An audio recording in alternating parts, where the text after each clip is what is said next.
Hello, good listeners. Welcome to Tales from the Mennonite Heritage Archives, a show about people, places, and events from Mennonite history. I'm your host, Dan Dyck. Before we get into this week's story, I need to warn listeners that this episode contains descriptions of violence. In a previous episode, we told the story of Heinrich Toews and his role in the school shooting of 1902 in the southern Manitoba village of Old Altona. One of the survivors of that event was 10-year-old Susanna Rempel. Today, we're going to share more about Susanna, her family, and the community's experience of the event. And we'll hear from Altona resident Ken Loewen, Susanna's grandson. Ken recalled a few memories of his grandmother. I knew her very well. She was a very lively lady, and she was a very outgoing character. Talked a lot and was extremely friendly and made us good food. As kids, we enjoyed very much being around her. Ken has inherited a thick folder of historic documents that record the tragic shooting, including photos of the victims and the gunman Heinrich Toews. Copies of those are held at the Mennonite Heritage Archives. The event was reported in the Manitoba Free Press, the Winnipeg Daily Tribune, and the Nordwestern, a German-language paper. The stories in the different publications sometimes contradict each other. Ken's sister, the late Margaret Loewen, wrote her own 6-page account based on newspaper reports and other historical records. I asked Ken to summarize his sister's rendering of the story. This happened on October 9th, 1902. This gunman, of course, was Heinrich Toews. He was, 36 at the time. Well, he was an interesting character, and we know from reading the story that he did have mental problems. But this wasn't known until later on. He took his meals at my great-grandparents', but he didn't sleep there. His bed apparently was in the classroom, right at the front of the classroom beside his desk. So the trustees had scheduled a meeting with the teacher that afternoon to discuss some concerns. They were kind of not always happy with the way he would do certain things. The certain things referenced by Ken turned out to be abuse. In the account by Margaret Loewen, she writes that, in class, he called Susanna and the Kaler girls forward and encouraged the other pupils to jeer at them. Whoever refused to do so was whipped. During recess, the girls were forbidden to play with the other children and were banned to the street. According to Ken's grandmother, Susanna, Teacher Toews appointed a guard over the shunned children, giving them permission to use a stick on them. He also encouraged the pupils to harass and throw stones at the girls on the way home. The children apparently did not report this abuse to their parents. The abuse escalated until one day Susanna's father noticed the student minder appointed by Teacher Toews strike Susanna with a stick, resulting in an egg-sized lump on her head. Ken picks up the story from here. Okay, so the trustees had scheduled a meeting with the teacher that afternoon to discuss some of their concerns. Abram Rempel and John Hebert arrived first. They were the two trustees, and Mr. Toews invited them into the school. They said they preferred to talk elsewhere so the children would not be disturbed. After the two men stated their concerns, without a word, pulled out a revolver and shot Hebert, and then he took aim at Rempel, who jumped to one side when he heard the first shot, but was hit in the left shoulder. Peter Kaler, a third trustee who had just arrived on the scene, turned to run and caught a bullet in his hand. Meanwhile, Hebert and Rempel were fleeing toward the neighbor's yard. Toews fired another shot at Rempel, piercing a lung and grazing his neck and bruising his spine. Toews then turned and went back into the school. On the bench at the back of the classroom sat Susanna Rempel, which is my grandmother, her cousin Helena Kaler.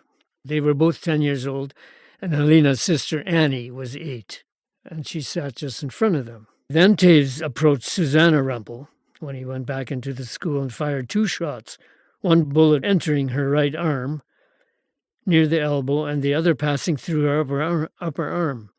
Then he moved to Helena Kaler, shooting her twice through the chest and once in the arm, missing vital organs. And that was very lucky for her. 3 shots fired at little Annie Kaler are the ones that proved fatal. She was 8 years old. She died the next day. It's important to note here that all 3 girls were daughters of the school trustees. The details of what happened next vary. One story says that men from a nearby threshing crew pursued Toews. Then he left the schoolhouse and fled towards town and apparently saw somebody who knew him or a friend, and then he put the revolver to his head and shot himself, apparently missing the brain, so he didn't die right away. He was taken into custody.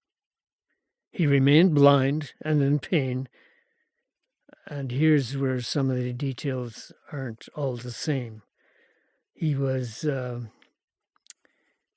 the hospital, and I think one story says he died in the hospital 3.5 months later, but I've also over the years heard that he had died in jail, so I'm not quite sure exactly what happened. That is the basic story. Much of the recorded history of this story dwells on the shooter, Heinrich Toews. Less is known about the victims. Did the survivors have any permanent injuries? Did they have lasting trauma from this nightmarish event? Though families of the day were sadly well acquainted with death and grief from the loss of children, the loss of young Anna Kaler in such a violent way was extremely rare. How did her family cope? Did the students who witnessed the shooting develop a fear or distrust of future teachers? Today, victims would have access to better medical care and counseling for resulting health issues. How were they cared for in 1902? What was the response from the church? And what was it like to be the focus of Winnipeg media attention for a small, rural Mennonite community that preferred to keep to themselves? These and many other questions will likely never be fully answered, but we do have some brief references and comments that have surfaced in stories long after the shooting took place. But first, a few facts to help us get our bearings in this story. Susanna married David Loewen. Their son Alf was an only child whom they raised in Altona. Ken, whom you heard from earlier in the story, is the son of Alf. The shooting took place in Old Altona, a village that remains administratively separate from the modern-day town of Altona. The modern-day town of Altona was built up around the new railroad line that bypassed Old Altona in the late 1800s. A Red River Valley Echo newspaper report in 1967 said, "For weeks and years that followed, people from distant places, including the United States, came to hear the story related by those involved. Aside from poor young Anna Kaler, who died from her wounds, it seems that the other victims all recovered well and with no known lasting disabilities." Susanna eventually sought emotional healing, which was reported this way in the Red River Valley Echo. She carried a bullet in her left arm for 18 years until one day she asked her doctor if there wasn't a way that he could relieve her of this constant reminder of that terrible event in the village school. Her son recalls that when the doctor lanced her old wound, the bullet just popped out. Susanna, upon reflection later in life, said, "The whole event was the result of jealousy, pride, stubbornness, and displeasure on the part of the teacher, Mr. Toews, and that the timing had been planned for weeks. It must have been terrifying for young Susanna to encounter her abusive teacher at her parents' house across the road from the school where he took his meals prior to the shooting." As for the rest of the victims, we only have a little information. In 1967, a news report stated that Helena Kaler, by then Helen Funk, still had a bullet lodged in her back. A newspaper report says that Toews left the school and headed towards town, looking for the fourth school trustee, a Mr. Schwartz. A story republished in English in Preservings magazine says that some of the fleeing children, still deathly pale, only appeared from hiding 4 hours later. The community certainly showed compassion for the victims, and some even had empathy for the perpetrator, Toews. Though the school shooting left horrible memories for Susanna, she nonetheless lived a busy and fruitful life. According to her obituary, she was an active early member of the Altona Women's Institute when it formed in 1936. She was president of the Tabia Sewing Circle of Altona Burgtaller Church and was a member of the Hospital Women's Auxiliary and the Ebenezer Home Auxiliary. Susanna was also an active curler and always expressed interest in young people's activity. Aside from media reports and some event-related photographs of the Loewen family, the MHA has one other account of the event depicted in a poem written by Abraham Entz. It was published in the MENNONITE Rundschau in June of 1903. I asked Gina Loewen, the great-granddaughter of Susanna and daughter of Ken, to read an excerpted summary of the poem as translated from German into English by Edward Entz. O horrible deed! Who can describe it? A teacher committed this crime. Shot after shot crashed from his gun, echoing afar in hollow sounds. Into the classroom and to pupils, Toews hurries, his rage not cooled one hairbreadth. His command, "No one face me." None knows what Toews has done. The pupils see the revolver's flash. 3 shots ring out. God, oh God! 3 innocent girls sink to their knees. Such a murder has not been known before. The murderer flees, and with him Satan's horde, as if the deed is naught to him. His heart is hardened, his mind deluded, as insolently he flees to his destruction. A flash of fire, another shot rings out. You deeply fallen man, do you feel no repentance? No, his mind is far too darkened, and he points the gun at himself and shoots. But, oh, dear mother, living still, you feel the deeds of your son with trembling and bend the knee in prayer so many times. Yes, dear mother, pray, but don't despair. For your prayer must find response. God does not wish that any should die in their sins, and if he tests you hard in these times, remain in prayer. Eternity beckons you. Many thanks to Ken Loewen for sharing this story with our listeners and to Gina for reading the poem. Materials about the Altona school shooting of 1902 are held at the Mennonite Heritage Archives. To see photos of some of these records, visit mharchives.ca. If you have comments or questions about this episode, send us an email at info@mharchives.ca. Hello, I'm Conrad Stace, the archivist at the Mennonite Heritage Archives.